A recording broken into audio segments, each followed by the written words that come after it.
नमस्कार। History of Indian movement and constitutional development 1858 से 1947 ईस्वी के मध्य के कुछ महत्वपूर्ण प्रश्न जो UP PGT history, UP PSC GIC history और सामान्य अध्ययन के अंतर्गत पूछे जाते हैं। तो पहला प्रश्न है कि इंपीरियल लेजिस्लेटिव काउंसिल द्वारा रॉलेट एक्ट कब पारित किया गया? ए 10 मार्च 1919 या 10 अप्रैल 1919,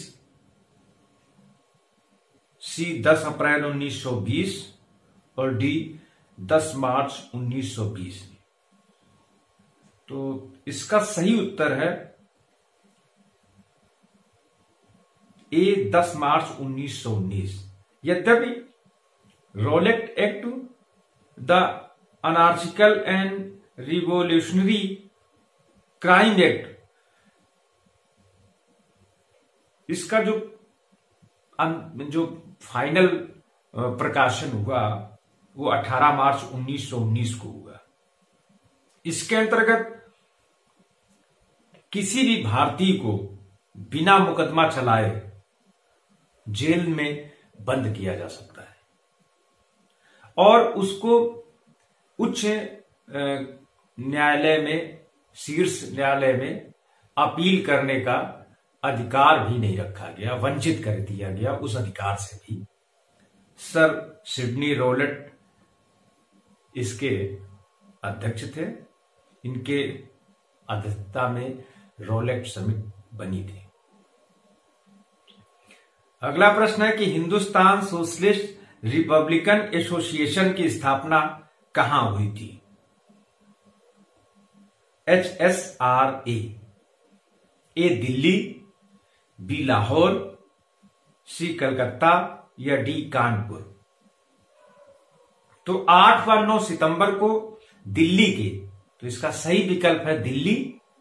8 और 9 सितंबर 1928 को दिल्ली के फिरोज शाह कोटला मैदान पर बैठक हुई थी और इसमें 2 संगठनों ने भाग लिया था, एक नौजवान सभा और दूसरा हिंदुस्तान रिपब्लिकन एसोसिएशन। और इन दोनों संस्थाओं का विलय करके हिंदुस्तान सोशलिस्ट रिपब्लिकन एसोसिएशन की स्थापना की गई थी। तो इसका सही विकल्प है ए दिल्ली। हिंदुस्तान रिपब्लिकन जो एसोसिएशन थी, इसकी स्थापना 1924 में कानपुर में हुई थी और इसमें जो प्रमुख भूमिका थी उसकी स्थापना में चंद्रशेखर आजाद, राम प्रसाद बिस्मिल, सचिंद्र और योगेश, इन लोगों की प्रमुख भूमिका थी HRA के गठन में। और बाद में 8 और 9 सितंबर 1928 में नौजवान सभा और HRA का गठन करके HSRA एसोसिएशन बनाया गया। तीसरा प्रश्न है कि किस तिथि को HSRA द्वारा काकोरी ट्रेन डकैती को सफलतापूर्वक अंजाम दिया गया? ए 9 अगस्त 1925, बी 9 अगस्त 1924, सी 9 अगस्त 1923 या 9 अगस्त 1927। तो इसका सही उत्तर है 9 अगस्त 1925। हिंदुस्तान सोशलिस्ट रिपब्लिकन एसोसिएशन की जो सदस्य थे, इसके 10 सदस्य, इसमें चंद्रशेखर आजाद, बिस्मिल, सचिंद्र और योगेश बनर्जी जो हैं, ये इन लोगों ने 9 अगस्त 1925, तो इसका सही विकल्प है 9 अगस्त 1925। तो ये काकोरी में ये घटना हुई थी। इसमें जर्मनी निर्मित जो पिस्तौलें थी उसका उपयोग किया गया था। 8 डाउन सहारनपुर से लखनऊ पैसेंजर जो थी, उसमें सरकारी खजाने को लूटा गया था। अगला प्रश्न है कि लाहौर में जॉन सैंडर्स की हत्या में कौन सा क्रांतिकारी शामिल नहीं था? ए चंद्रशेखर आजाद, बी शिवराम राजगुरु, सी सुखदेव थापर या डी सूर्यसेन। तो इसका सही विकल्प है डी सूर्यसेन। जॉन सैंडर्स की हत्या में सूर्यसेन शामिल नहीं थे और ये साइमन कमीशन के विरोध में जब स्कॉट के आदेश पर लाला लाजपत राय को पुलिस ने पीटा, जिसके बाद लाला लाजपत राय की मृत्यु हो गई, तो उसका बदला लेने के लिए हिंदुस्तान सोशलिस्ट रिपब्लिकन एसोसिएशन जो थी, इसने स्कॉट को मारने की योजना बनाई, किंतु जॉन सैंडर्स मारा गया। 17 दिसंबर 1928 को यह घटना हुई थी।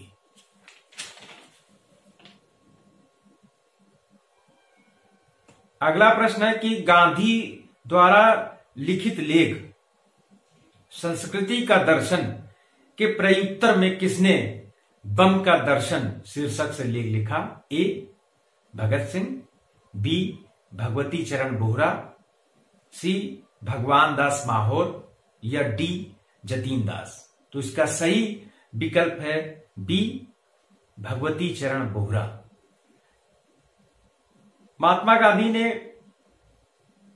अहिंसा पे एक लेख लिखा था, संस्कृति का दर्शन, और इसके कुछ समय बाद, इस लेख के बाद भगवती चरण बोहरा ने एक लेख लिखा था, बम का दर्शन। अगला प्रश्न है कि 1929 में भगत सिंह ने असेंबली में बम फेंका, यह असेंबली कहां स्थित थी? तो ए लाहौर, बी चंडीगढ़, सी दिल्ली या डी बंबई। तो इसका सही उत्तर है सी दिल्ली। 8 अप्रैल 1929 को भगत सिंह व बटुकेश्वर दत्त ने सेंट्रल असेंबली में बम फेंका था और इसमें लाहौर षड्यंत्र के रूप में लगभग 16 क्रांतिकारियों के ऊपर मुकदमे चलाए गए थे।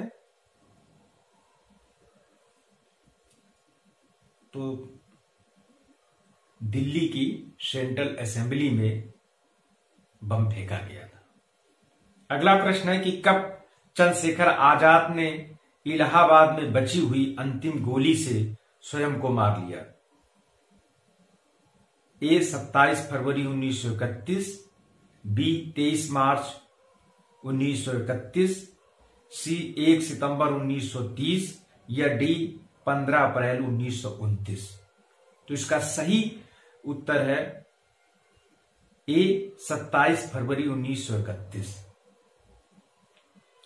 चंद्रशेखर आजाद, जिनका जन्म 23 जुलाई 1906 को अलीराजपुर के ग्राम भावरा में हुआ था, अलीराजपुर मध्य प्रदेश, और इन्होंने कानपुर में 1924 में हिंदुस्तान रिपब्लिकन एसोसिएशन का गठन किया था, जो बाद में 8 और 9 सितंबर 1928 में जो सरदार भगत सिंह की नौजवान भारत सभा थी, उसका विलय हुआ इन दोनों सभा का, और उसके बाद उसका जो नाम हुआ तो वो हिंदुस्तान सोशलिस्ट रिपब्लिकन एसोसिएशन बन गया। अगला प्रश्न है कि मार्च 1931 में किस क्रांतिकारी को फांसी नहीं दी गई? ए भगत सिंह, बी सुखदेव और सी राजगुरु और डी भगवती चरण। तो इसका सही विकल्प है डी भगवती चरण। 23 मार्च 1931 को भगत सिंह, सुखदेव और राजगुरु को फांसी की सजा दी गई थी, फांसी दी गई थी। अगला प्रश्न है कि क्रांतिकारी मनमंत नाथ गुप्त को किस मुकदमे में आरोपित कर जेल की सजा दी गई? ए. काकोरी षड्यंत्र, बी. सैंडर्स वध, सी. असेंबली बम कांड या डी. मैनपुरी षड्यंत्र। तो इसका सही विकल्प है ए. काकोरी षड्यंत्र। अगला प्रश्न है कि अंजुमने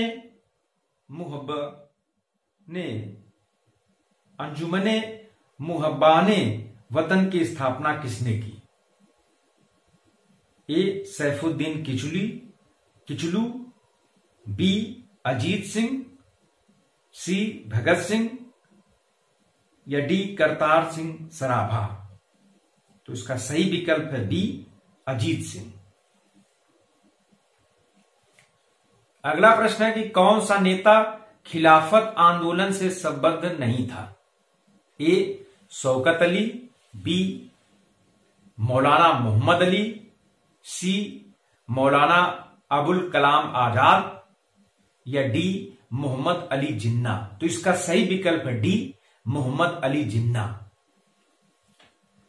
मार्च 1919 में बंबई में खिलाफत समिति का गठन हुआ था और यह समिति 1921 में समाप्त हो गई थी। तो शौकत अली, मौलाना मोहम्मद अली, मौलाना अबुल कलाम आजाद, जफर अली खां आदि लोगों ने उस समय के जो अखबार थे अल हिलाल, जमींदार और कामरेड, इन अखबारों में लेख लिखे। तो खिलाफत आंदोलन में जो शामिल नहीं थे वो मोहम्मद अली जिन्ना थे।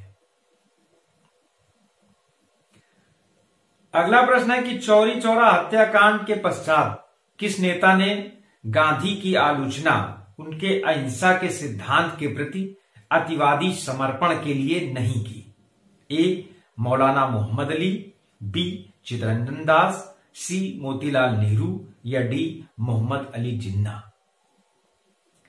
तो चौरी चौरा हत्याकांड, असहयोग आंदोलन में चौरी चौरा की जो घटना हुई थी 4 फरवरी 1922 में, तो उसके विरोध में, इस चौरी चौरा हत्याकांड के विरोध में महात्मा गांधी ने असहयोग आंदोलन को समाप्त कर दिया था। और इस आंदोलन को समाप्त करने के कारण इनका गांधी जी के इस कदम की बड़ी आलोचना की। तो उसमें चित्तरंजन दास, मोतीलाल नेहरू और मोहम्मद अली जिन्ना और सुभाष चंद्र बोस ने भी विरोध किया था। तो इसका सही विकल्प है मौलाना मोहम्मद अली। मौलाना मोहम्मद अली ने गांधी जी के आंदोलन वापसी का विरोध नहीं किया था। इस प्रकार से ये कुछ महत्वपूर्ण प्रश्न हैं जो सामान्य अध्ययन में भी कई बार पूछे जाते हैं। धन्यवाद।